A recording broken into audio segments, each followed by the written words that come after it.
Hello, मैं गीता यादव आज फिर स्पेशल चाइल्ड वेलफेयर ऑर्गेनाइजेशन के प्लेटफॉर्म पर उपस्थित हुई हूँ। आज मैं SPL स्टोरी के लिए एक कहानी लेके प्रस्तुत हुई। कहानी सुनाने के पहले सभी संस्था के मेंबर्स, कार्यकर्ता, SP सर, सभी को एंड अदर व्यूअर्स सभी को मेरा अभिनंदन। कहानी सुनाने के पहले मैं एक बार फिर ये बोलना चाहूँगी कि जिन लोगों ने अपना रजिस्ट्रेशन कराया है और ID एक्टिव नहीं कराया है तो आप निसंकोच होकर ID एक्टिव कर लीजिए। अगर SPL स्टडी में कराना चाहते हैं तो 200 रुपया, कैश में SPL कैश में कराना चाहते हैं तो 800 रुपया। सर के वीडियो के द्वारा मैं ये जान पाई हूँ कि शायद SPL कैश का भी 800 से 1000 रुपया होने वाला है और SPL स्टडी का भी शायद 200 रुपया से 500 रुपया होने वाला है। तो साथियों, बंधुओं, मैं सभी से ये रिक्वेस्ट करूँगी कि जरा भी संकोच करने का या अपना पैसा डूबने का ये सब चीज़ आप एकदम निश्चित होकर 200 को 500 मत बनाइए, 800 को 1000 मत बनाइए, नहीं तो ये लोड और आपके ऊपर ज़्यादा हो जाएगा। इसीलिए प्लीज़ आप अपने क्या करना चाहते हैं अपने मन से पूछिए। यहाँ पर सभी के लिए रास्ते खुले हैं। सर ने सभी को वो रास्ता दिया है। जो जिस काम को करना चाहेगा अपने चॉइस के अनुसार वो सिलेक्ट कर ले और उस काम को करे। इसके लिए आपको रजिस्ट्रेशन करना ज़रूरी है, आपका ID एक्टिव करना बहुत ज़रूरी है, क्योंकि बिना ID एक्टिव किए हम लोग संस्था के साथ जुड़ नहीं सकते हैं। तो हमारा अकाउंट नहीं बन पाएगा, हमारा कोई लिंक संस्था के साथ नहीं रहता है विदाउट रजिस्ट्रेशन, विदाउट ID। तो संस्था हमारे बारे में क्या कर सकती है, कैसे बताएगी हमें? इसीलिए हमको अपना ID जोड़ना है, ID खोलना है और रजिस्ट्रेशन कराना है। 1000 रुपया है।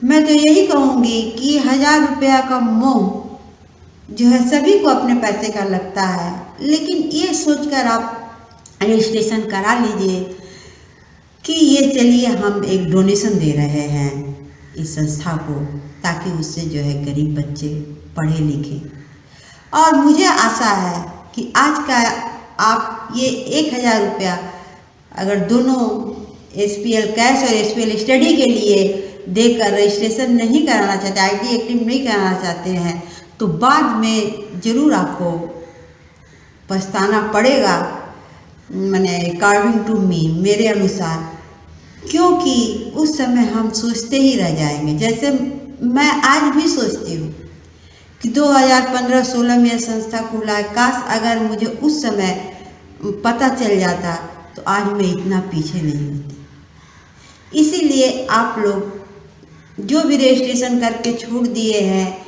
इसके बावजूद भी अगर आप वीडियो देखते हैं तो वो आपका इनकम का साधन नहीं बन सकता है। इनकम के साधन बनने के लिए आपको रजिस्ट्रेशन कराना होगा, अपना ID एक्टिव कराना होगा। अगर आप लोग ध्यान से सर का वीडियो देखे होंगे तो आप लोगों को समझ में आया होगा कि सबसे पहले एट द स्टार्टिंग टाइम सिर्फ ओनली 1 रुपीज़ था रजिस्ट्रेशन और ID एक्टिव करने का चार्ज, लेकिन उसका भी लोग गलत फ़ायदा उठा। आप सोचिए, अगर 1 रुपया देकर अगर 1000 आदमी रजिस्ट्रेशन करा लेता है और संस्था के साथ जो है सिर्फ 50 आदमी काम करते हैं, तो 1000 लोगों का रजिस्ट्रेशन करने में संस्था को 1000 रुपया मिला होगा, लेकिन उनका रजिस्ट्रेशन प्रोसेस को कंप्लीट करने में, ID प्रोसेस को कंप्लीट करने, उनका अकाउंट कंप्लीट करने में कितना 1000 रुपया लग गया होगा। तभी संस्था सोच समझकर ये स्टेप ली है कि सभी को जो है कुछ मिनिमम अमाउंट जो है दें। और अगर आप ईमानदारी के साथ हम लोग काम कर रहे हैं, अगर हमारा काम अच्छा हो रहा है, हम संस्था को कुछ लाभ पहुंचा पा रहे हैं, तो जरूर हम अपना पैसा भी वापस पाएंगे और जो हम कमाएंगे। चलिए आज मैं आप लोगों को एक स्टोरी सुनाने वाली हूँ। ये स्टोरी मेरी नानी ने मुझे सुनाया था, जिसे आज तक मैं कहीं भी पढ़ी नहीं, कुछ भी नहीं, लेकिन नानी का कहना था मेरा कि ये स्टोरी जो है एक ओरिजिनल कहानी है जो उन लोगों के परिवार में ही घटा था, लेकिन बाहर किसी को पता नहीं चला। नानी को भी शायद उसकी सास या जो भी ऊपर सास सुनाई थी, नानी ने मुझे सुनाया था। ये बिहार का घटना है। बिहार के किसी गांव में एक औरत का बच्चा हुआ। तो उस समय तो डॉक्टर हॉस्पिटल थे नहीं, तो जो औरतें मतलब दाई वही कहलाती है, वही बच्चा को जन्म देती हैं। तो दाई जो है वो बच्चे को मतलब गई बच्चे को, तो औरत का जो है बच्चे के जगह में एक पोटली जैसा कुछ निकला। वो दाई घबरा गई। दाई तुरंत आकर जो है घर वालों को, परिवार वालों को बताई, जो उनके उस औरत के जो ससुर थे या हस्बैंड थे, जो भी थे, तो बताई। तो वो लोग भी घबरा गए।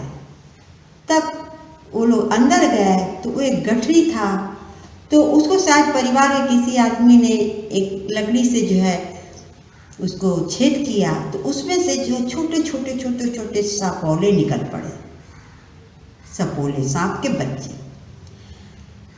लास्ट में वो लोग क्या करते, तो दाई को बोलकर उसको मिट्टी के हंडी में भरे, उसके ऊपर छाई डाल दिए, राख जिसको बोला जाता है, उसको डालकर और उसको जो है गंगा में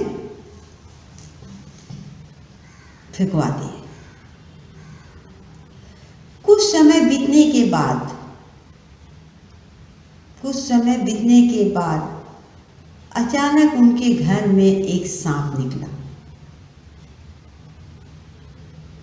जब लोग उसको भगाते तो वो इधर उधर घुस जाता था, लेकिन रोज कहीं ना कहीं वो दिखाई पड़ता ही था। लोगों ने सोचा कि ये कौन है, ये सांप कहाँ से आ रहा है।